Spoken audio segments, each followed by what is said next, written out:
Enjoy early access to ad-free episodes each week when you subscribe to Wedding Planning Podcast Premium in Apple Podcasts. Enjoy the show. I will never say that an idea is a horrible idea. I think that's a great idea. And it's a great way to take advantage of, look, like you said, wedding food is not always that great. It's a piece of meat, it's a vegetable, it's a potato, and if you're lucky, a piece of bread and a salad. And then Yeah. you multiply that by 100 people and you're footing a bill that's 25 grand. It's just, it's not necessary. If that's what someone wants to do, that's totally fine, but it's not necessary. I love teasing out the concepts of quality and value. And as you're putting together plans for your wedding celebration, there are so many creative opportunities for you to deploy a unique and offbeat solution to what may seem like a standard wedding checklist item. So many couples subconsciously equate a higher price tag with a higher quality end product or service, and that's simply not always true. And worse, that mentality can add up to spending tens of thousands of dollars more than necessary to host a memorable and meaningful wedding celebration. So, the $10,000 question is, how can we develop an instinct for when it makes sense to invest more money for a higher quality experience, and when taking a less expensive route will be just fine? And that's what we're going to highlight today with a few listener scenarios that may seem a little crazy on the surface, but in reality, they offer a great chance to maximize the quality and the value of the end result. Anytime a listener presents me with a kind of crazy sounding idea that incorporates their desire to do things a little differently, to save a little money, and to create a better overall experience, I get so excited and I'm all ears. Our first scenario for today relates to reusing and repurposing decor and household items that you, your friends, and family already own, and in turn, saving yourselves thousands of dollars on a rental contract for seating, lounge areas, plants, lighting, a bar, etc. When a listener named D first outlined to me her idea to rent a U-Haul to transport decor items, furniture, rugs, plants, picture frames, signs, vases. She already owned all of this stuff and just wanted to take it from their house to their wedding venue so that they could create multiple cozy spaces for their guests to enjoy. I heard all of this and was immediately hooked on helping her bring this vision to life. I'm going to share some audio from our conversation where we're going to walk through the recommendations and detailed steps that Dee tackled to make this vision come to life. So part of my cost savings plan and also a way to bring our personality into our wedding experience, I think, is incorporating things that we already have that we enjoy as decor in our home and renting a U-Haul for, I think it's $20, filling it with our stuff and bringing it over and using it as decor for our wedding. And instead of spending thousands of dollars on fresh florals that we will enjoy for a few hours and then, unfortunately they're going to fade away, which no judgment on anybody who enjoys fresh florals. That's awesome. But I just figured it would be a really nice cost savings benefit and creative way to utilize our stuff. And we're a very eclectic couple. So we have some nice, we have a velvet orange love seat couch that people could enjoy, if we set it. Hopefully we're hoping for nice weather, of course, as everybody is, but hopefully we can set it up with a little boho rug and some pillows and make a little living room area that people can relax in. I've got a bunch of baskets that we can utilize either in the bathroom for, necessities in the bathroom for the guys and girls as they're getting ready. Hopefully the weather's good. If they're hot, they need something to wipe off, a little face wipe or whatever. They'll have it available. I've got a bunch of large plants. I'm a plant hoarder, so I would love to bring some of my large plants to kind of decorate. And I've been having a really fun time going to the local thrift shops and finding candles and lanterns and brass, candlestick holders that are super fun that we can use as the table decor as well. So fun. And you can tell in your voice that this is something that like totally lights you up and you're really excited about, which makes it even better. I know it's not for everyone. No, it is a lot of work, but I think it's if you enjoy it, then it's worth it. And I think my biggest thing that I really have to figure out is um, understanding how much my day of coordinator can help me with the unloading and the prepping. But I think it will be worth it. And I think it will be a very interesting and unique experience for our guests that is also very truly Chris and Dee.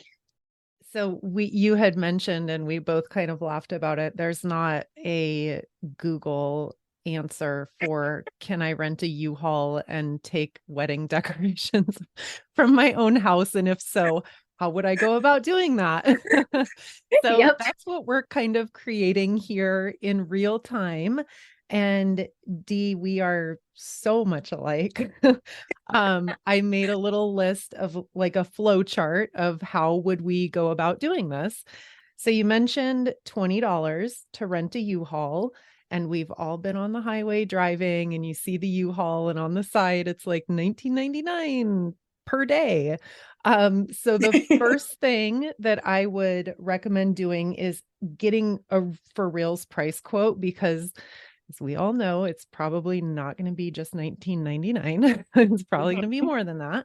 So the first thing I would definitely do is get like a realistic total price quote based on mileage, days, because you'll need it to drop off and to pick up. And it's a wedding weekend. So we're going to be looking at multiple days.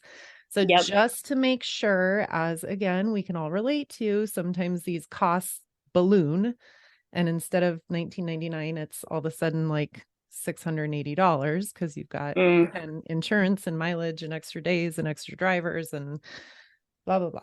So that's the yep. first thing I would do, which you're nodding your head. I know you're already on it. Uh, the second item I would really think through, when can you move everything on site? So you're doing a wedding weekend at this camp and just getting a really tight timeline that also buys you as much time as possible in terms of when can this stuff get dropped off and when can it get picked up. Ideally, Yep. it's not getting dropped off like the morning of everyone else arriving. And then ideally, it's not getting picked up at 6 a.m. the morning after your wonderful wedding day. Absolutely. And I think having the camp is a really nice benefit there because it gives us the flexibility. We've already talked to the camp director that we could come earlier that week and drop things off as basically as early as we want in their storage area, which is covered and closed. So that's fantastic. But like you said, we would also want to factor in the days in which we would have the U-Haul. So if we did that early, factoring in what that cost would look like versus doing it, say, the day before the wedding on Friday. And that's awesome if you can move in earlier that week and they don't mind if this stuff just kind of sits there for a few days. That's going to save you the expense and time and trouble of hiring someone separately to have to do this transportation for you. So if you guys arranged it well and were proactive about the scheduling, it sounds like the two of you could maybe even move it in yourselves, which makes life easy. Yep. Yeah. And the other thing we have to factor in is how much stuff, like what size U-Haul we need and how much stuff we're looking to put in there. I don't anticipate us needing a larger U-Haul than the smallest option. But I have written down, like, I have these large sticky notes on my wall where I've written down, like, what furniture would I like to bring? What do I want to bring for the ceremony area? What would I want for the reception decor? We're gonna have a little in memory of area where we're gonna have photographs and frames and build a little family tree. So like those kind of things, or even like coolers and ice packs and baskets. Mhm. But so it like thinking about all these things, how large they are, you have to kind of consider that when thinking about what kind of U-Haul you're going to rent as well. Definitely. How far away is the camp from where you live? So the camp is about 45 minutes from where we live. So it is a little bit of a trek, but the good thing about it is the camp is located near a very active area. It's by, on the post road, we call it. So there's a lot of things nearby. The hotel block that we set up is nearby as well. Yes, we're hosting a camp wedding, but not everybody wants to stay over at a camp, so has to do the hotel block too. But the good news is I think there is a U-Haul down the street. So, once we're there, we could probably drop it off right there and save some mileage. Nice. Love that idea. So just rent it Yeah. for a day to drop off and then rent it for the day to pick up. So smart. Mhm. Perfect. And then the next thing on my list was making an inventory list. John, my now husband, John, and I did something similar. We didn't do furniture, but we did do, I'd say 90% of our decor items were things from our own house, and then things that I borrowed from my mom and dad and my close friends. And our biggest mistake in doing that was that we did not have a master inventory list of everything we had taken into the house. And I don't need to say it. I mean, it's obvious and everyone can imagine how there are just a million things going on your wedding weekend. And thinking about how many vases you borrowed from your mom to use at the wedding is not top of mind. No. So, I mean, that inventory list would have been a total lifesaver because as we were moving out of the property on the Sunday after everything was over and done with, it was really, unfortunately, a group of us just trying to remember, like, oh, shoot, we brought our really nice big wooden cutting board so we could have extra workspace in the kitchen. Did anyone grab that? And it just Mhm. cost a lot of mental stress and energy that didn't didn't have to be that hard. So Right. making this master inventory list is incredibly smart.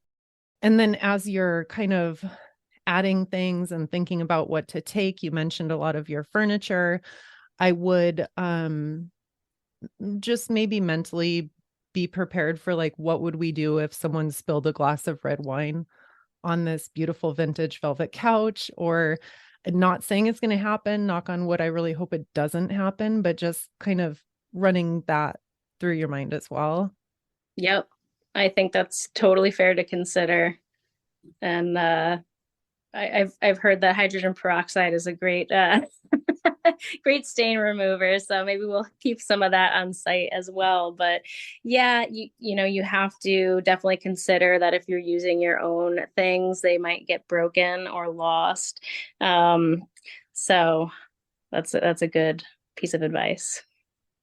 And then next on kind of the flow chart list of how to execute this, but having a really tight set of instructions for anyone who's going to be helping you so that your wedding planner and their crew doesn't just open the storage shed and see a big pile of furniture and stuff and not know where to put it. So that's Yep. going to be probably, hand in hand with that inventory list could be a really systematized map and drawings and schematics of what exactly goes where. And of course, I can tell you're not the type of person who's going to flip out if the vase isn't in the perfect right spot, but just so they have a general idea of the couch is Yeah. not going by the bonfire, it's going in the front room, stuff like that. Yes, yeah, and you're right. I mean, I don't honestly, I would let people have a free for all with the decor if I felt like um people would enjoy that, but I feel like it's better to have the instructions because otherwise people are going to be overwhelmed. They don't have the same vision that I have.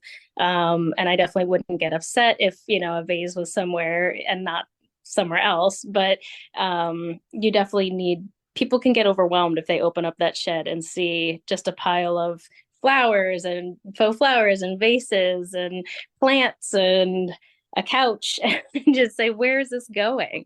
So I'm definitely yeah, beyond the inventory, I think drawing a map is a great idea. And that is something that I've started doing. So yeah, there's a lot of different ways to organize the thoughts, and I think I've tried them all. And I'm trying to find the best method of organization, but I've got a couple ones going. That's a lot to take in, and maybe this idea is perfect for you. Maybe you're on the like, nah, I think I could leave that and just go ahead and invest a few $100 on rental items. That's totally fine too. But the point is, I hope that you're inspired to just approach things a little bit differently and to see that what may seem like a really crazy idea at the beginning can actually work when you tackle it through some really intentional and well thought out steps. And again, even if you chose just a few things to incorporate in your wedding day decor, it doesn't necessarily have to be a full U-Haul full. You'll still enjoy not only some cost savings, but you'll also enjoy an added layer of meaning to the overall vibe at your wedding space. So notice how Dee's original intention isn't just to save money, aka maximizing value. It's also to surround their whole celebration space with items and things that they love and that are meaningful to them on a day-to-day basis. So that's the second piece. That's maximizing the overall quality, and that's what really makes her idea a winner. Okay, let's shift gears just a little bit, and I want to spend a few minutes on another workaround idea that I just love, and that is purchasing decor and or rental items to use once at your wedding and then resell everything to another couple after your wedding is over. Let me ask you, does purchasing 18 fondue pots, 22 tablecloths, 80 sets of silverware, 80 dinner and appetizer plates, and 100 wine glasses, and then using everything one time at your wedding, then selling it all on Facebook Marketplace or Craigslist. Does this sound a little crazy? This is literally what I did for my own wedding. And rather than spending a whole ton of money renting all this stuff, we actually broke almost even by buying it ourselves and then reselling everything after our wedding was over. We did a lot of table and catering related purchases, but this method also works so well for decor items such as archways, string lights, plants, charger plates, lanterns, LED candles, artificial flower arrangements. It's just such a smart way to have the benefit of beautiful brand new things, minus the expense of renting them for just a few hours. Now let's ask, are there risks involved? Yes, you might not sell everything. It might take longer than you think to sell everything. You might not get exactly as much money as you wanted to get by selling everything. Is there additional work involved? Absolutely.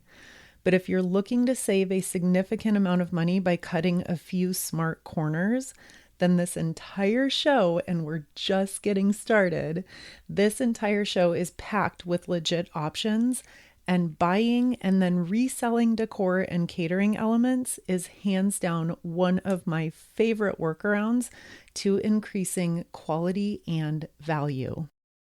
Okay, moving right along, let's jump into catering.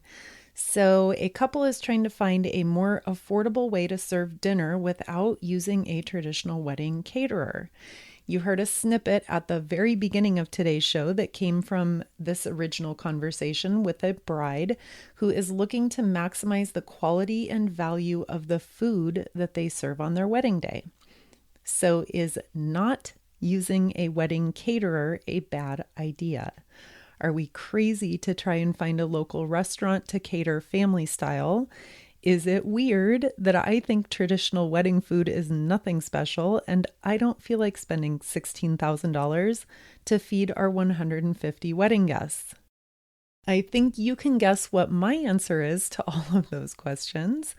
And unfortunately, so many couples just assume that, of course, they have to use a wedding caterer. And they never even explore the endless creative solutions to traditional wedding day food that are literally hiding in plain sight. The moral of this story is that the sky is the limit for unique ways to approach your food and drinks. Moving on to a completely different topic, purchasing a once worn wedding dress from the internet. Is this crazy? No, it is not. This specific question was about purchasing from eBay. Obviously, there are a ton of resale sites out there on the internet, but to go with this one specifically, eBay offers a very generous set of buyer protections, as do most payment providers, and probably even your own bank or credit card issuer. So, whether it's eBay, Facebook Marketplace, Etsy, just to name a few big ones that come to mind, you as a purchaser, as a consumer, have a lot of built in protections supporting you. For many brides, wearing a brand new $5,000 designer wedding gown is not anywhere near a top priority for them, in which case purchasing a once worn dress might be a great option for you.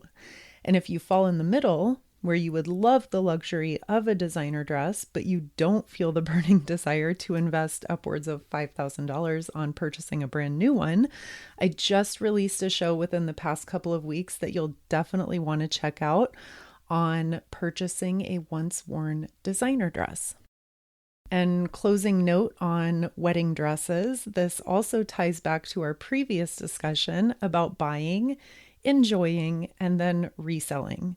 We focused on rental and decor items, but a wedding dress, whether it's a designer dress or just off the rack, that's another wonderful opportunity that you can use to purchase and then flip and recover some of your original investment.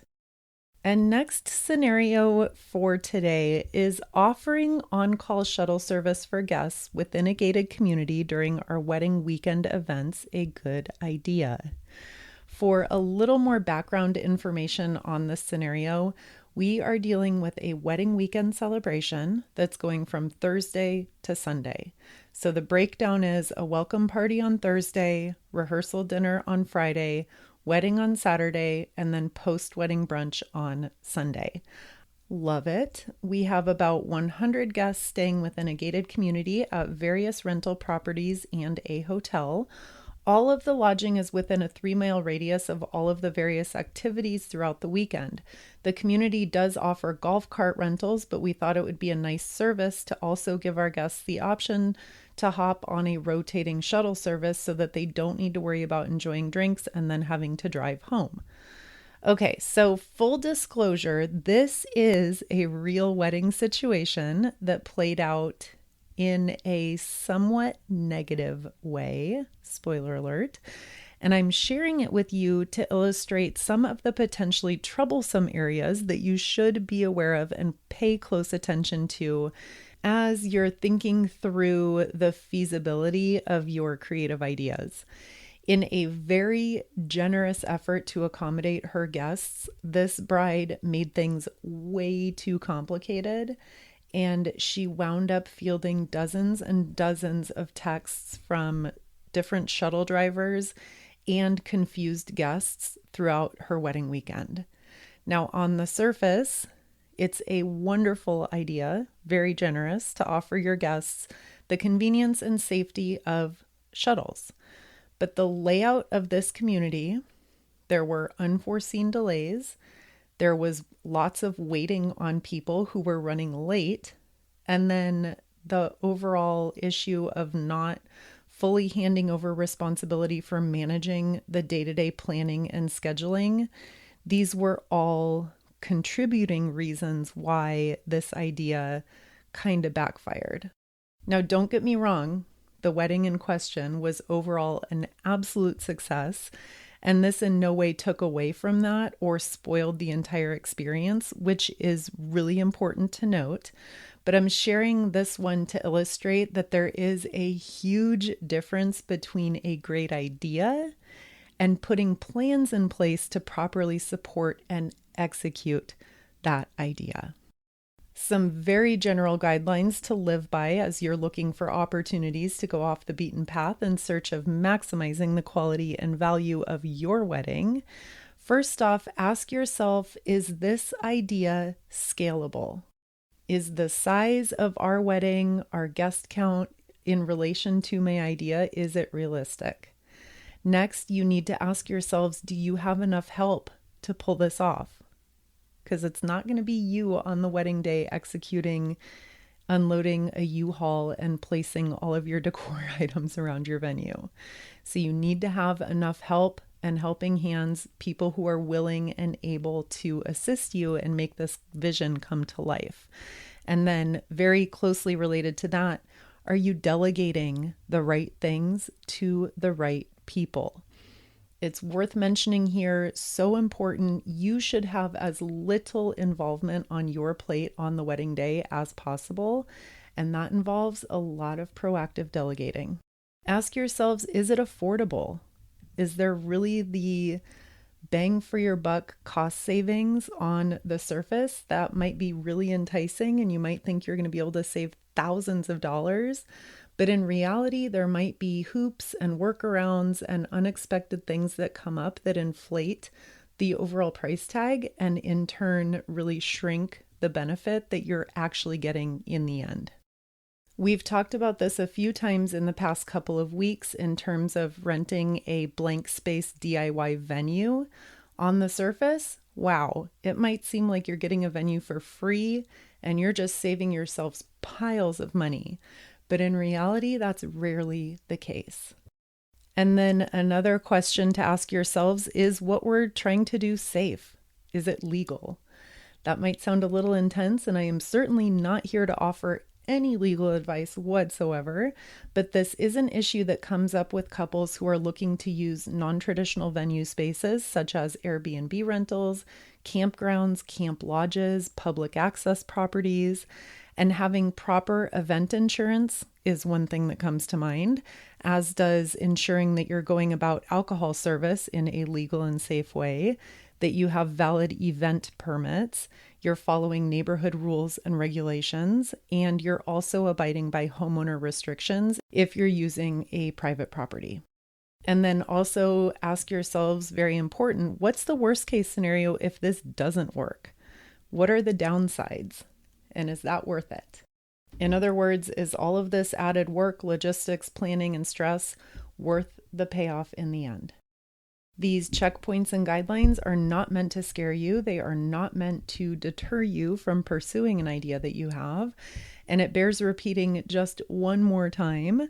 Just like there are no stupid questions in life, there are no horrible or crazy ideas when it comes to designing your perfect wedding celebration. There are ideas that need lots of careful thought and extra planning, but if you're up to the challenge, then the payoff can be huge. Thank you so much for spending this time with me today. Thank you for including me in your wedding plans.